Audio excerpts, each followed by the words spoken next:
Bonjour à vous, c'est Yann et bienvenue dans cette nouvelle vidéo dans laquelle je voudrais vous parler ici d'un pays viticole que vous connaissez sûrement bien en tant que dégustateur, puisque c'est un pays viticole avec une très forte notoriété, avec des vins très qualitatifs, et puis c'est aussi le plus gros producteur de vin avec la France, c'est l'Italie. Alors ça faisait un petit moment que je voulais vous proposer une vidéo un peu générique sur l'Italie, sur cette chaîne YouTube. Et le problème, c'est que quand on commence à parler d'Italie, il y a beaucoup de choses à dire. Enfin, c'est souvent le cas dès qu'on creuse un peu un pays viticole, mais sur l'Italie, c'est particulièrement vaste. Et sur cette chaîne, je fais en sorte de faire des vidéos courtes. Donc, ce que je vous propose ici, ça va être un petit tour de l'Italie au travers des principaux cépages rouges. Et je vais insister ici sur les cépages autochtones. Parce que vous savez, en Italie, il y a beaucoup de cépages autochtones, de cépages locaux qu'on va trouver que en Italie, ou en tout cas pratiquement que en Italie. Et chaque cépage a des caractéristiques et est lié à un style de vin. Alors, ce que je vais faire ici, on va essayer de faire quelque chose de court, de ne pas trop déborder, et puis de vous donner quelques repères clairs. Et des repères clairs à mémoriser en tout cas après la vidéo, pour que vous ayez en tête les grands cépages clés, plus ou moins à quelle région ou à quelle appellation ils sont liés, et les styles de vin correspondants. Voilà. On va essayer de rester sur un format court, donc pour le moment je ne sais pas combien de temps la vidéo va durer. Vous qui voyez la vidéo, vous savez déjà la durée, donc je vais essayer de rester sur quelque chose de condensé. Alors pour faire simple, on va déjà voir que l'Italie, donc grand pays viticole, est composée de 3 parties. Un truc un peu pédagogique, le nord, le centre et le sud. Donc je vous mets la carte en fond d'écran et on va distinguer ces 3 zones nord, centre et sud. En fonction de la localisation, on a des influences climatiques différentes, on a aussi des sols, des terroirs, des expositions différentes et donc à chaque fois des styles de vin différents. Et j'ai fait ici un schéma pour récapituler tout ça. Alors, excusez-moi les amateurs de vin italien, j'ai beaucoup simplifié, mais bon c'est le principe, si on veut quelque chose de condensé et aller directement à l'essentiel, on est obligé de simplifier un peu. Donc ça c'est l'Italie, et puis ça c'est les 3 parties, nord, centre et puis sud. Et là, je distingue des régions. Alors, je zappe plein de régions, encore une fois. Je vais me concentrer sur un peu des régions clés, soit celles qui ont la plus forte notoriété, soit celles desquelles j'ai simplement voulu vous parler, parce qu'on y élabore des styles de vin qui gagnent à y être connus. Alors, donc, j'ai listé simplement pour le nord, Piémont, Vénétie. Donc là encore, je zappe plusieurs régions. Sur le centre, j'insiste sur la Toscane et les Abruzzes. Et ensuite, on passe dans le sud. Alors, je parle de la Campanie, les Pouilles et puis la Sicile. Ça, c'est des régions, un peu des régions clés. Et au sein de ces régions clés, on a certaines appellations. Alors là encore, je simplifie et je généralise pour donner des repères. Par rapport à ce que je vous ai cité comme région, je vais me centrer sur certains vins. Je vais vous montrer ça tout de suite. Regardez, pour le Piémont, je vais insister sur quelques appellations clés. Barolo, Barbaresco. Alors après, on a Asti, Alba, je vais moins insister dessus. Et puis, sur la Vénétie, Valpolicella. Et en parallèle, je vais vous parler des cépages clés qui correspondent. Il y a certains cépages, vous voyez, je les ai mis entre parenthèses, c'est-à-dire que, bon, je vous les montre ici, mais je ne vais pas en parler dans cette vidéo pour rester sur quelque chose de court, de plutôt condensé. Alors, ce schéma que j'ai ici, je vais vous le proposer aussi en infographie prochainement. Donc voilà, je vous l'enverrai par mail. Donc si vous n'êtes pas encore dans ma liste mail, inscrivez-vous, vous avez le lien dans la description. Vous voyez au passage ma petite pub pour la liste de mails. Alors, ici, Barolo Barbaresco, le grand cépage qu'il faut absolument avoir en tête, c'est le cépage Nebbiolo. Et je vais vous citer également, comme je vous parlais de Asti et Alba, je vais vous citer le Dolcetto, que je ne vais pas développer ici, et le Barbera. Alors, on a déjà, si on se centre sur le nord, les cépages sur lesquels j'insiste, c'est Nebbiolo et Barbera. En tout, il y a 6 cépages. Alors voilà, on simplifie l'Italie. Je réduis l'Italie à 6 cépages rouges clés autochtones. Voilà.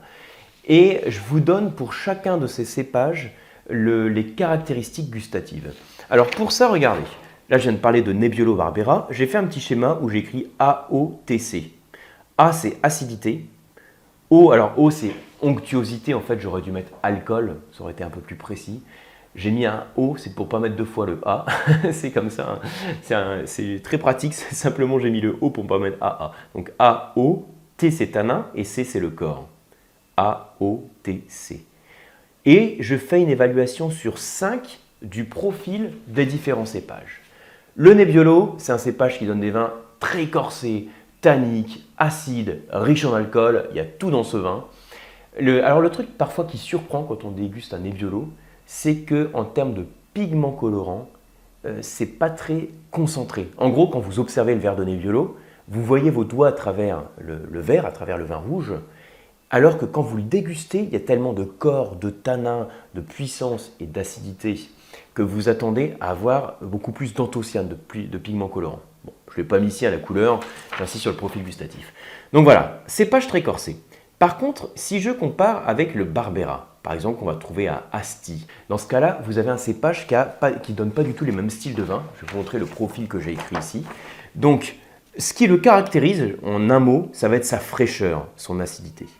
Parce que par contre, en termes de tanin, c'est plutôt faible, l'onctuosité est modérée, le corps est également modéré. Donc, ce qui le distingue, c'est bien son niveau d'acidité. Ensuite, je continue mon voyage dans l'Italie. Là, on va assez vite. Je vous dis, le challenge, c'est rester sur une vidéo assez courte. Je passe sur le centre de l'Italie. Donc, les régions clés qu'il faut absolument avoir en tête, c'est la Toscane. Et je vais également vous parler des Abruzzes. La Toscane, c'est quoi? C'est par exemple Chianti. Et puis, Chianti avec le cépage Sangiovese. Et vous avez aussi, alors que je ne développe pas ici, ce qu'on appelle les super toscans, qui sont élaborés aussi donc, dans l'encépagement à partir de cépages bordelais, Cabernet Sauvignon, Merlot. Je ne vais pas en parler ici, j'en avais parlé à une autre occasion sur cette chaîne. Et je compte aussi déguster prochainement un vin. Donc dans cette approche, ça sera l'occasion d'en parler beaucoup plus longuement. Donc dans les super toscans, j'ai cité ici un CS, ça veut dire Cabernet Sauvignon, Merlot. Je ne le développe pas ici. Là, j'insiste sur le Sangiovese. Alors, Sangiovese, en fonction de la manière dont il est vinifié, ça peut donner des vins, on va dire... de toute façon, ça donne toujours des vins frais, on va dire, où il y a un bon niveau d'acidité. Mais il y a parfois des vins qui sont plus faciles sur le fruit à déguster dans leur jeunesse. Et les meilleurs Sangiovese, sur des petits rondements, vont donner aussi plus de structure et plus de corps. C'est pour ça qu'on l'évalue ici, sur AOTC, à 4, c'est-à-dire qu'il a un bon potentiel déjà en acidité, mais également en tanin, s'il est issu de petits rendements, ce qui lui confère un certain potentiel de garde. Et puis ensuite, dans les Abruzzes, vous avez un vin clé sur lequel j'insiste, qui est le Montepulciano d'Abruzzo, alors qui est fait à partir, comme son nom l'indique, du cépage Montepulciano, qui a la caractéristique de donner des robes très soutenues, foncées, Et en termes de structure, ce qui le caractérise, alors je regarde, je l'ai mis où le Montepulciano, c'est ici, c'est surtout sa structure tannique. C'est-à-dire qu'il a une acidité qui est généralement moyenne, le niveau d'alcool, ce n'est pas forcément ce qui le distingue. Par contre, il a du corps, il donne des vins puissants et le corps des vins est apporté par les tanins, par la structure tannique. Il accroche la langue. Ensuite, je continue mon tour de l'Italie. Le sud, donc Campanie, les Pouilles, la Sicile, alors il y a plusieurs zones. Alors j'insiste dans les appellations sur Taurasi, avec un cépage qu'on appelle l'Aglianico. Alors ici j'ai mis Primitivo qui est le Zinfandel qu'on retrouve en Californie, aux États-Unis. Alors j'insiste pas dessus, je vous dis encore, ce que j'ai mis entre parenthèses, je vous les ai juste signalés, mais j'en parle pas sur cette vidéo pour rester sur quelque chose de court. Alors Aglianico, en termes de acidité, onctuosité, tanin, corps, c'est un vin qui donne beaucoup de fraîcheur. C'est un cépage qui donne des vins avec beaucoup de fraîcheur. Là encore, quand je dis beaucoup de fraîcheur, traduisez un niveau d'acidité élevé. Vous prenez le vin en bouche et tout de suite, dès l'attaque, ça fait saliver sur les côtés de la langue. Alors, ça donne des vins qui sont plutôt corsés, mais le corps va être apporté aussi par la structure tannique. Donc, beaucoup de fraîcheur, belle structure tannique et des vins plutôt corsés. Et ensuite, sur la Sicile, donc avec par exemple l'appellation Sicilia, vous avez un cépage qui est le Nero d'Avola, qui va donner des vins alors avec en général une belle onctuosité, mais plutôt une acidité, des tanins et un corps modéré. Alors, ça c'est le petit panorama des principaux cépages. Donc, je vous le remonte pour avoir un peu les choses en tête. Donc, nord, centre, sud, avec quelques régions clés. Sur le nord, on a parlé Piémont et Vénétie. Piémont et Vénétie, vous avez par exemple dans le Piémont donc Barolo, Barbaresco et Astielba. Et alors Vénétie, là j'en ai pas parlé parce que je l'ai mis entre parenthèses, c'est par exemple le vin qu'on appelle le Valpolicella, élaboré en partie à partir d'un cépage qu'on appelle le Corvina. Et puis ensuite sur le centre, vous avez donc Toscane et Abruzzes, où on va retrouver dans les cépages clés le Sangiovese et le Montepulciano. Et ensuite, sur le sud, vous avez par exemple donc, la Sicile ou la Campanie, avec les cépages clés que sont l'Aglianico et le Nero d'Avola. Donc les 6 cépages sur lesquels j'insiste ici, c'est le Nebbiolo, le Barbera, le Sangiovese, Montepulciano, Aglianico et Nero d'Avola. Je fais la passe, bien sûr, vous l'avez compris, je l'ai dit plein de fois dans la vidéo, sur plein d'autres cépages autochtones, également sur des cépages internationaux. Le but de cette vidéo, c'est simplement de vous donner une vue d'ensemble sur les grandes régions, quelques appellations qui y sont liées et les cépages avec leur profil gustatif qui est associé. J'espère que vous aurez appris des choses, que ça vous aura peut-être donné envie d'aller un peu plus loin sur les vins d'Italie. C'est le but aussi, c'est pour ça que j'en dégusterai dans pas longtemps ici avec vous. Si la vidéo vous a plu, comme toujours, merci de la liker, de la partager et de vous abonner à la chaîne.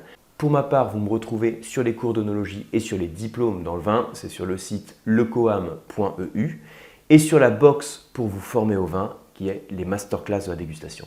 Merci et à bientôt.